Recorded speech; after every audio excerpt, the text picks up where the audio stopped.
The observation deck hummed with nervous energy as I adjusted my sensory stalks for the third time that cycle. Commander Vrell stood beside me, her chitinous plates clicking softly in what I'd learned was her species' equivalent of anxious laughter. "Kalrix," she whispered, "are you seeing what I'm seeing?" Oh, I was seeing it all right. And honestly, I wished I wasn't. The human, a female specimen who'd introduced herself as Captain Eva Morse, sat in the containment. The diplomatic meeting chamber, staring at the nutrition cube we provided. Standard protocol. We always offered food to new species. It was polite, friendly, absolutely not terrifying in any way, except when humans were involved. Her pupils, I managed to croak out, my throat sacs deflating in what might have been fear or fascination. Probably both. "They're expanding. By the 7 moons of Tralex," Vrell breathed. "They're huge." The human's eyes, those bizarrely forward-facing orbs that had already unsettled every xenobiologist on the station, had transformed. What moments ago were small dark circles surrounded by brown iris tissue now dominated her eye sockets. Black, vast, consuming. Captain Morse leaned forward slightly. Her spine straightened in a way that sent my survival instincts screaming. Every predator recognition algorithm my species had developed over 4 million years of evolution started firing warning signals directly into my brain stem. "Is that?" she asked, her voice taking on a quality I can only describe as dangerously casual. "Roasted protein synthesis."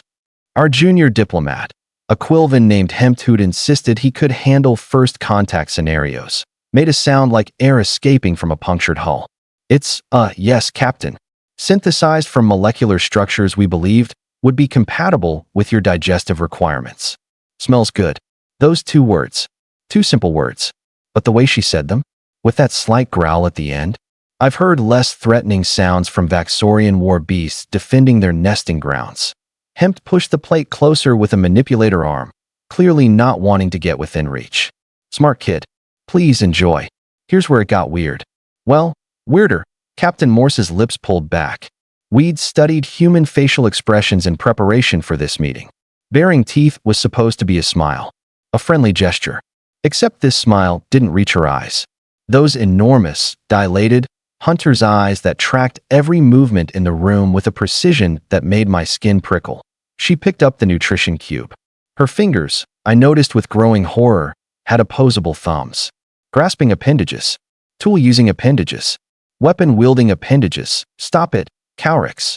You're spiraling." But then she bit into the cube, and every being in that observation deck went absolutely silent. Humans, we'd learned from their initial transmissions, were omnivores. They could eat plants. They could eat other organisms. They could, apparently, eat almost anything that wouldn't immediately kill them, and sometimes things that would if they cooked it right.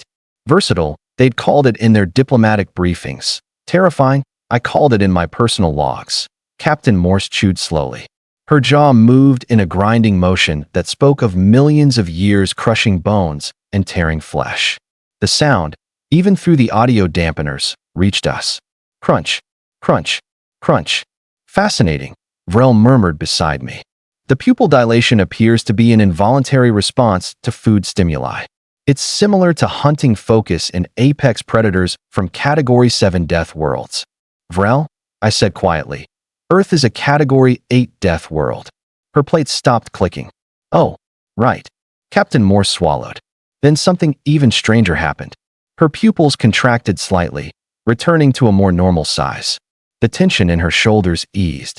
She leaned back in her chair, and that terrifying smile softened into something that actually did seem friendly.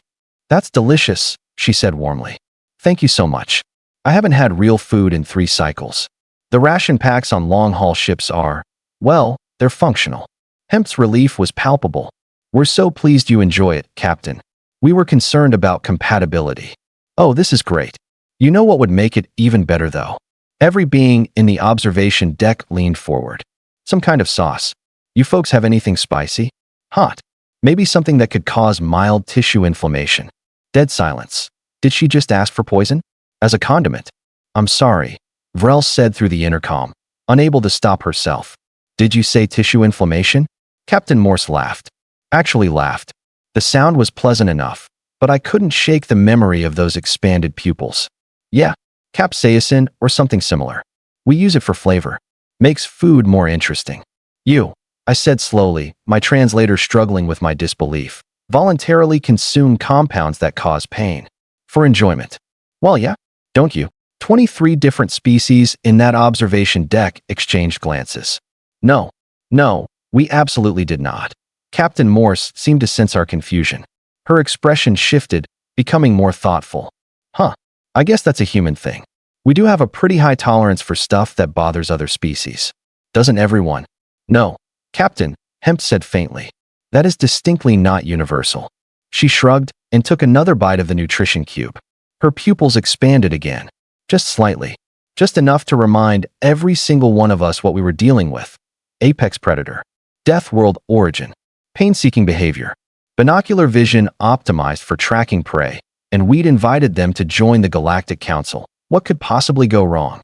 3 days later, I found myself regretting every life choice that had led me to xenobiology as a career path.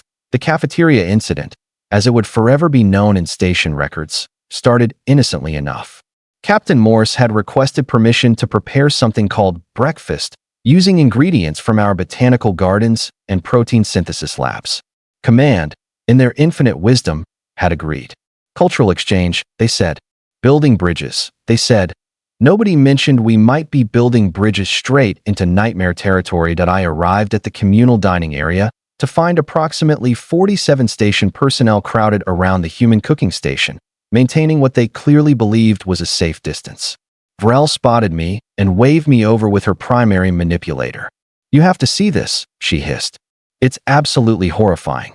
Captain Morse stood at the heating unit, humming. Actually humming.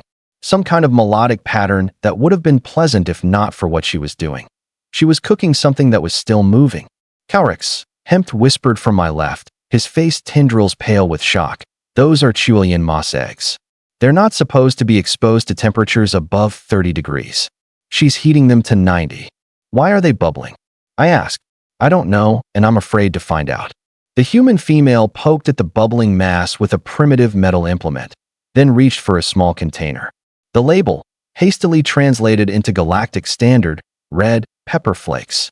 Oh no, someone behind me breathed. Not the pain spices again.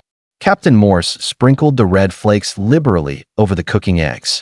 The smell that wafted through the cafeteria made my respiratory system seize up. It was aggressive, confrontational. It smelled like violence. She turned, spotted our gathered crowd, and smiled. Regular-sized pupils this time, I noted with relief. Morning, everyone. I'm making scrambled eggs.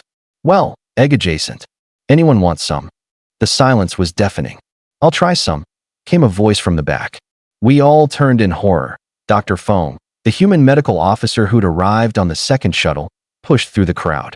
He was shorter than Captain Morse, with dark hair and what I'd learned to recognize as an expression of determined amusement. Marcus, Captain Morse said, her smile widening. I didn't know you were awake. Smelled food. He replied simply, accepting a plate of the yellow, steaming, potentially lethal substance. Smelled good. And here's where I witnessed something that would fundamentally alter my understanding of human biology. Dr. Feng's pupils expanded, just like Captain Morse's had. Those same black abysses that screamed predator, hunter, danger. He raised the food to his face, inhaled deeply, and the pupils grew even larger. Vrell, I said very quietly, are you recording this? Every sensor we have is pointed at them. Dr. Feng took a bite, chewed, swallowed. His pupils remained fully dilated for approximately 5 seconds, then contracted slightly. His entire posture shifted from what I now recognized as hunting focus to something more relaxed. That's fantastic, he said. Little rubbery, but the pepper helps. Thought you'd appreciate that, Captain Morse replied, loading her own plate with an amount of food that seemed excessive for her body mass. Couldn't find any hot sauce, though. Tragic. They ate. Both of them. With those terrifying moments of predator focus followed by apparent satisfaction and pleasure. The rest of us watched like we were observing some kind of dangerous scientific experiment, which, I suppose, we were. Commander Vrell, I said softly, pulling up my data pad. I need to show you something. She leaned in as I pulled up the comparative analysis I'd been running. I've been reviewing human biology files against every known sapient species in the database. Specifically, I've been looking at pupil dilation responses. And every predator species we know that achieves sapience loses the pronounced hunting focus response. It's evolutionary baggage that gets phased out once tool use and higher cognition develop. Except humans kept it. Vrell's plates clicked rapidly. Why would they keep a reflex that's designed for tracking and taking down prey? That's what bothers me. They didn't just keep it. They trigger it for food. Not threats. Not danger. Food. We watched as Captain Morse laughed at something Dr. Fong said. Her pupils normal-sized, her entire demeanor friendly and open. Then she reached for her plate again, and boom. Predator mode activated. It's not about hunting anymore. I continued, the realization making my voice shake slightly. It's become tied to resource acquisition. Appetite. Desire. They've redirected a killing instinct into an eating instinct. That's, Vrell paused, searching for words, actually kind of brilliant. In a deeply unsettling way. Hempt had drifted closer to our conversation. So you're saying when humans see food they want, their brains literally activate the same neural pathways their ancestors used to hunt and kill prey? According to these readings? Yes, exactly that. We all turned back to watch the two humans finishing their meal, chatting casually about something called coffee, which apparently they were desperately missing. They seem so friendly, Hempt said weakly. Captain Morse has been nothing but polite and professional. Oh, I'm sure they are friendly, I replied, saving my data and trying to ignore the cold feeling in my thorax. Right up until they're not. Or until they're hungry. Or until they see something they want. You're being paranoid, Kalrix. Maybe I was. But then Captain Morse looked up, caught my eye across the cafeteria, and winked. Just a simple, friendly gesture. Except for a split second, just a fraction of a moment, her pupils expanded. Not much. Not the full hunting focus. Just enough? Just enough to remind me that humans didn't stop being apex predators when they developed starships and diplomatic protocols. They just got better at hiding it, and sometimes they didn't bother hiding it at all. The council meeting was supposed to be routine. Dispute resolution between the THRYNN Mining Collective and the Valix Trade Consortium over resource rights in the outer spiral. Boring. Safe. Absolutely not the kind of situation where anyone's pupils should be dilating. Except they were. I sat in the observer section, datapad clutched in my manipulators, watching Captain Morse watch the proceedings. And she was watching them with the kind of focus that made every instinct I possessed scream at me to leave the room. The THRYNN ambassador, a large crystalline being named Torvik, was making his case. Loudly. With lots of aggressive posturing that involved expanding his mineral structure to appear larger. Classic dominance display. Captain Morse sat perfectly still. Her hands rested on the table in front of her. Her breathing was even. And her pupils were expanding with every aggressive gesture Torvik made. Vrell? I whispered into my communicator. Are you seeing this? I'm seeing it. I don't understand it, but I'm seeing it. Torvik slammed a manipulator appendage on the table. The THRYNN Collective will not be intimidated by bureaucratic posturing. These resources are ours by right of discovery. The Valix ambassador, a floating gas entity named Wisp, pulsed with agitation. Your claim violates established protocols. The Valix were mapping that sector for 3 cycles before your people arrived. Your mapping means nothing. We established physical presence first. The argument escalated. Voices rose. The chamber filled with the sounds of interspecies conflict, the kind of thing that usually got resolved through mediation and compromise. Captain Morse's pupils were now almost completely dilated. Black pools that tracked every movement Torvik made. Her jaw tightened slightly. Her fingers, I noticed with growing alarm, had curled into a position that looked suspiciously like she was making fists. Oh no. Dr. Fong, seated beside her as part of the human delegation, leaned over and whispered something. Captain Morse's head turned slightly. She whispered back, never taking her eyes off Torvik. Kalrix, Vrell's voice crackled in my ear. I'm reading elevated stress hormones from both humans. Heart rates increasing. Respiratory patterns changing. They're preparing for combat. Over a mining dispute. I don't think they're consciously deciding to. I think their bodies are just reacting. Torvik's volume increased again. If the Valix want these resources, they can try to take them from us. We will defend our claim with whatever force necessary. Captain Morse stood up. The entire chamber went silent. Every being present turned to look at the human female who'd risen from her seat with fluid, controlled grace that somehow managed to be more threatening than Torvik's aggressive expansion display. "Excuse me," she said, her voice perfectly calm, perfectly polite, and somehow absolutely terrifying. "Ambassador Torvik, may I ask a question?" Torvik's mineral structure flickered with uncertainty. "Ah, yes. Of course, Captain. When you say you'll defend your claim with whatever force necessary, are you threatening the Valix Consortium with violence?" "I am stating our intention to protect what is rightfully ours." "Right." Captain Morse walked around the table. Slow steps. Measured. Predatory. "And you believe that threatening violence in a diplomatic forum is the appropriate way to resolve this dispute?" Her pupils were fully dilated now.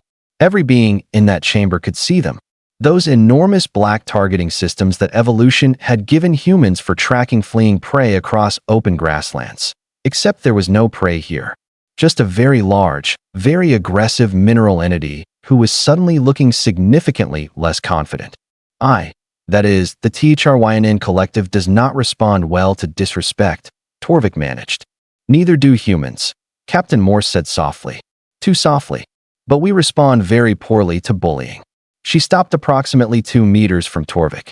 At that distance, the size difference was obvious. Torvik massed at least 4 times what Captain Morse did. His mineral structure could probably crush her without significant effort. None of that seemed to matter to her dilated pupils. "Here's what's going to happen," she continued, that dangerous calm never leaving her voice. "You're going to sit down. You're going to lower your volume. And you're going to work with Ambassador Wisp to find a compromise that doesn't involve threats or posturing or any other dominance displays. Because if you don't, I'm going to have to file a formal complaint about threats of violence in a diplomatic setting. And trust me when I say that the paperwork alone will make you wish you'd just cooperated from the start." Silence. Complete and total silence. "Do we understand each other, Ambassador?" Torvik's structure contracted slightly. Submission display. I'd never seen a THRYNN do that before. "Yes, Captain. We understand." "Excellent." Captain Morse's expression shifted. That terrifying smile appeared, the one that showed teeth. "I'm so glad we could reach an understanding. Please, continue your discussions. I'm sure you'll find a mutually beneficial solution." She walked back to her seat, sat down, folded her hands on the table, and her pupils contracted back to normal size. Just like that. The predator vanished. The friendly diplomat returned. Like flipping a switch, the meeting continued. Torvik and Wisp, thoroughly cowed, actually did find a compromise within the next standard hour. Everyone pretended that nothing unusual had happened, but I saw Vrell making notes on her datapad. I saw Hemp's face tendrils trembling. I saw every other species representative in that chamber looking at the human delegation with new eyes. After the meeting adjourned, I caught up with Captain Morse in the corridor. "That was quite a performance, Captain." She laughed. Actually laughed, like she hadn't just dominated a being 4 times her mass through nothing but presence and those horrifying eyes. "Performance?" I just asked him some questions, Kalrix. "Your pupils dilated. Did they?" She seemed genuinely surprised. "Huh. I guess I was more stressed than I thought." Torvik was being pretty aggressive. "You weren't stressed, Captain. You were hunting." That stopped her. She turned to face me fully, and for just a moment, I saw something flicker in those deceptively normal-looking eyes. Understanding. Acknowledgement. Maybe even a trace of amusement. "You're smarter than you look, Kalrix. I'm a xenobiologist. It's literally my job to understand species' behavioral patterns. And what do your patterns tell you about humans?" I considered my words carefully. "That you're the most successful predator species ever to achieve spaceflight. That you've learned to channel hunting instincts into everything from food acquisition to conflict resolution. And that the rest of the galaxy should probably be very, very grateful that you prefer diplomacy to other options."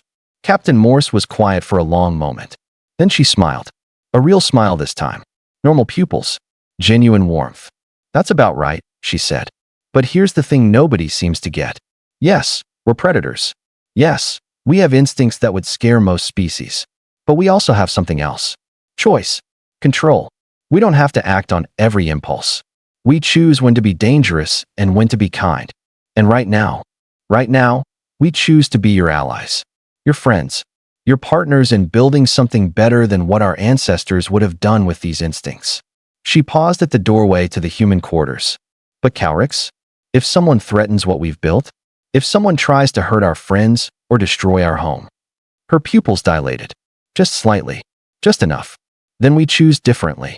The door closed behind her, leaving me standing in the corridor with my data pad and my racing thoughts. Vrell found me there 5 minutes later. So, she said, are we terrified or relieved? I thought about Captain Morse's words. About the choice she described. About predators who'd learned to be something more than their instincts demanded. Yes, I said finally. Definitely both. So what did you think? Did this story surprise you? Let me know your thoughts in the comments below. If you enjoyed this sci-fi story, please hit the like button. It really helps the channel grow. And don't forget to subscribe for more mind-blowing science fiction stories every week. Turn on the notification bell so you never miss an upload. Thanks for watching, and I'll see you in the next story.